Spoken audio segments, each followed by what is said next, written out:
tidak ada bursa di seluruh dunia yang melakukan transformasi, transparansi setransparan bursa kita. Yang terakhir di tahun 2013, Hong Kong hanya mengeluarkan HSC list. Saat itu ada sekitar 18 saham yang masuk ke dalam concentration list. Tapi kita dengan memberikan di atas 1%, 36 klasifikasi baru, maka bursa kita adalah bursa yang paling transparan. Kita boleh cukup berbangga begitu ya, dibandingkan negara-negara emerging market lainnya. Kita punya gebrakan yang cukup signifikan begitu ya, bahkan compare to bursa Hong Kong begitu ya. Ko Michael, nih kalau ngomongin juga tadi saham konglomerasi yang kemudian di huru-harakan tadi ada brand, kemudian DSA. Kalau mereka berdua terdepak begitu ya, saham-saham konglomerasi lainnya gimana nih nasibnya? Seharusnya tidak akan menjadi masalah, karena jika kita bicara apa yang menjadi dalam konstituen, yaitu hanya brand dan DSA yang akan didepak, sementara yang lain akan normal saja. Akan normal saja. Dan bicara mengenai likuiditas secara keseluruhan dari IHSG, faktor-faktor apa nih yang perlu kita lihat ke depan? Yang menjadi catatan sekarang adalah dominasi dari investor lokal terhadap bursa kita itu berada di angka kurang lebih 65%. Jadi memang likuiditas kita saat ini didominasi oleh lokal investor. Dan tentunya dengan penyambutan pengumuman MSCI pada 21 April kemarin, ini diharapkan akan memulihkan kembali transaksi atau likuiditas kita, di mana kita pernah berada di angka 20-30 triliun average. Sinyal yang cukup positif untuk kemudian masuknya net buy asing juga nggak kok? Amin ya. Tapi proyeksinya mungkin secara sektoral atau grup-grup saham seperti apa nih usai MSCI ini, Pak? Jika kita melihat apa yang saat ini terjadi di global market, saat ini terjadi supply shortage terhadap harga-harga komoditas. Kita mulai dari oil, nikel, coal, kemudian timah, dan amonia, harga gas. Dan kita sebagai salah satu negara yang commodity country terbesar kedua setelah Brazil, termasuk mendapat salah satu keuntungan dari faktor geopolitik ini. Jadi saya memproyeksikan memang tahun ini adalah eranya komoditas. Tahun ini adalah eranya komoditas. Kalau bicara juga mengenai mungkin saham-saham perbankan mandek cukup lama ya kok ya. Setelah MSCI akan terdampak cukup signifikan atau memang ya mungkin masih seperti ini gitu? Berapa tahun ini? Jika kita bicara secara struktural MSCI, maka perbankan akan mengalami outflow karena ada beberapa konstituen mungkin dari daftar pemegang saham yang tidak diakui sebagai free float. Tapi menariknya Kak, perbankan kita berada di dalam lowest PE selama 10 tahun ke belakang. Nah, saat ini IHSG berada di PE kurang lebih 11. Dan itu merupakan salah satu PE termurah di IHSG selama 10 tahun ke belakang. Dan perlu menjadi catatan untuk teman-teman, sebagai contoh Bank Mandiri tahun ini akan membagikan dividen sebesar 385, yang artinya itu mendekati double digit dividen. Dan ini merupakan posisi secara fundamental dan valuasi merupakan posisi yang baik. Tadi secara lowest PE 10 tahun ke belakang ini udah yang termurah ya. Tapi proyeksinya tadi selain saham-saham komoditas, mungkin LQ45 seperti apa Niko? Kalau kita bicara LQ45 sebenarnya ini merupakan hanya sebuah indeks sama seperti MSCI, dia bisa masuk dan bisa keluar. Jadi kalau kita bicara secara keseluruhan, apakah akan naik atau turun itu depends dari sektor-sektor sahamnya yang berada dalam LQ45 itu sendiri. Secara pemikiran begitu ya, investor lokal dan juga investor asing menyikapi keputusan MSCI ini mungkin perspektifnya akan linear nggak sih kok untuk pasar saham Indonesia? Jika kita melihat perdagangan per tanggal 21 April, sebenarnya market itu merespon positif.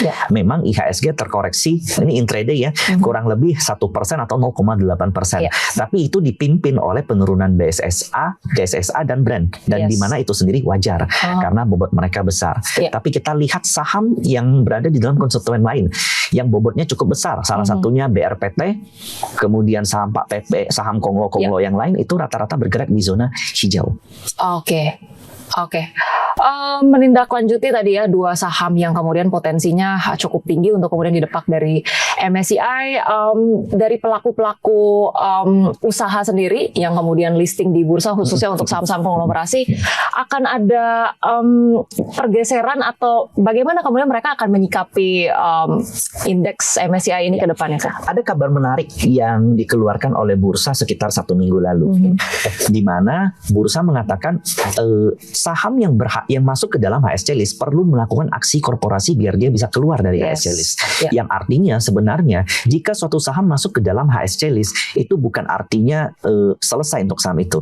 Karena MSCI sendiri mengatakan jika suatu saham yang sudah listing cukup lama, kemudian masuk ke dalam HSC list itu akan disuspend atau dikeluarkan jika dia berada dalam indeks selama 1 tahun. Jadi setelah lepas dari 1 tahun, memang emiten atau pelaku bursa itu sendiri diberi waktu, diberi waktu untuk memperbaiki strukturalnya.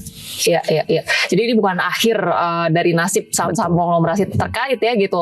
Hanya butuh waktu 1 tahun untuk kemudian memperbaiki, dan niat dari saham-saham tersebut sejauh ini pasti kemudian untuk menyikapi indeks MSCI mungkin saat ini terdekat harus didepak terlebih dahulu. Tapi kemudian dalam 1 tahun menurut Ko Michael sendiri perbaikannya akan seperti apa nih? Ya, yang pasti yang perlu dilakukan adalah meningkatkan liquidity, kemudian meningkatkan jumlah free float dan memenuhi standar market cap daripada MSCI itu sendiri. Nah, jadi secara harafiah ya mungkin mereka perlu melakukan stock split, perlu melakukan reissue, perlu melakukan penambahan modal, kemudian meningkatkan jumlah transaksi. Berbagai aksi korporasi perlu jadi PR gitu ya. Tapi ini kan MSCI udah dari akhir Januari lalu ya, Ko ya. Apakah kemudian saham-saham terkait nggak kemudian melakukan gebrakan-gebrakan yang cukup gitu di dalam rentang waktu ini kok? Karena per hari ini 21 April float daripada DSSA dan Brand itu masih tidak memenuhi syarat minimal. Dan dari HSC list yang keluar di mana Brand diakui hanya sebesar 2,8 kalau saya tidak salah, sementara DSSA di kisaran 6%. Sementara aktual yang data sebelumnya muncul di KSEI untuk Brand adalah 4,8%, DSSA itu belasan persen. Jadi angkanya memang jauh. Jadi memang perlu waktu bagi emiten tersebut untuk memperbesar free float-nya. I see. Dan 1 tahun apakah itu waktu yang cukup ideal? Cukup panjang. Cukup panjang. 1 tahun. Iya. Jadi memang terkait dengan keputusan MSCI yang saat ini mungkin dari para grup-grup konglomerasi ini sebetulnya sudah bisa memprediksi ya, Ko ya. Ya memang dengan rentang waktu ini nggak mungkin bisa terkejar gitu ya. Oke. Ko Michael, kita juga punya beberapa pertanyaan trivia. Tapi dijawab cepet, tapi boleh dijelasin gitu ya, kenapa pilih itu gitu. Secara cepat boleh dipilih trading atau invest? Invest. Kenapa? Karena di dalam posisi geopolitik dan perubahan ekonomi dunia yang terlalu cepat, kita perlu memegang satu kendali sebagai landasan fundamental. Maka bukan tidak mungkin ada saham-saham lain yang bisa mengcover lubang daripada 2 saham tersebut. Iya. Katakanlah mungkin perhatian investor yang sebelumnya terkonsentrasi ke saham-saham konglomerasi sekarang harus terpusat dulu ke saham-saham big caps gitu ya. Kalau misalnya saham-saham mungkin BBCA, BBRI, Telkom, ASI ini proyeksinya akan seperti apa nih pasca MSCI? Kalau kita lihat total outflow yang terjadi year to date dari Januari sampai bulan April ini memang paling besar itu outflow terjadi di saham perbankan. Nah, sementara nanti masih akan ada potensial outflow yang terakhir dari passive fund, yaitu ketika pengumuman pada bulan Juni nanti, yang dimana sekali lagi ini dengan catatan jika kita masih berstatus di emerging market, maka itu adalah last outflow yang akan terjadi di bursa. Jadi boleh dikatakan sebenarnya bottom dari bursa tuh udah deket nih, Kak.